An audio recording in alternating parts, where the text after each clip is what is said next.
In 1927, the Rosenwald School was built in Smyrna on the old Nashville Murfreesboro Road.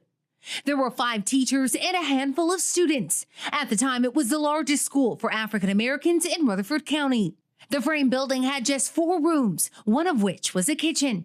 It's a building Smyrna native and Rosenwald School graduate Marion Althea Appleton remembers vividly. First grade would be there, the lunchroom would be there, the other 2 rooms would be the other classrooms, and we had a hallway. And on Thursday, we had industrial art day. We didn't have classes. We did, all different type of crafts and stuff like that. Everybody loved Thursday. Appleton tells News 2 there was no running water or electricity at the school, where she spent 8 years before graduating in 1955. Now at age 83, she says there were sharp contrasts in her education compared to other students amid segregation. We never got new books. We never got new desks.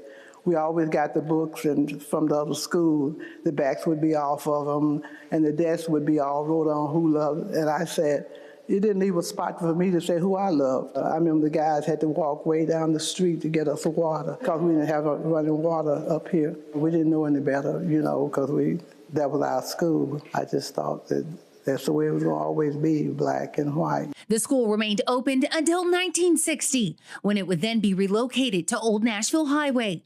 But more than 40 years later, the town of Smyrna received a 7-acre land donation, and an additional 9.3 acres were purchased to build Hilltop Park. It was then a project was hatched to honor those who had used the land to learn years before, according to Smyrna Parks and Rec Director Mike Moss. The idea of this replica came through the committee that was put together back when we were building the park.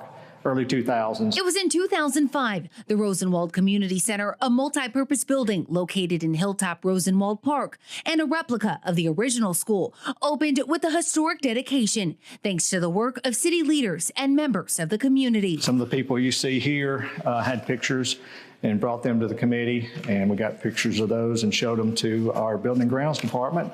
And they kind of made a drawing, and we said, we're gonna build this. When you look at those pictures and compare them to what we ended up getting, I think it's spot on. Moss tells News 2 there are some who don't realize just how much history sits in Smyrna at the property. That's why a board highlighting the legacy of Rosenwald School is located inside the building, and the walking trail in the park, showcasing a timeline of its historical events. It doesn't seem like they forgot about us, so when we come here, and you have flashbacks and remember the old days. For Appleton, who was part of the planning committee for the center, every time she's asked about the school, she uses it as an opportunity to not only talk about what was, but how far the community has come. You all go to these large schools now, and all the stuff that you all have a chance to participate in whatever you want to, but we were limited to what we could participate in. I never instilled the bitter part.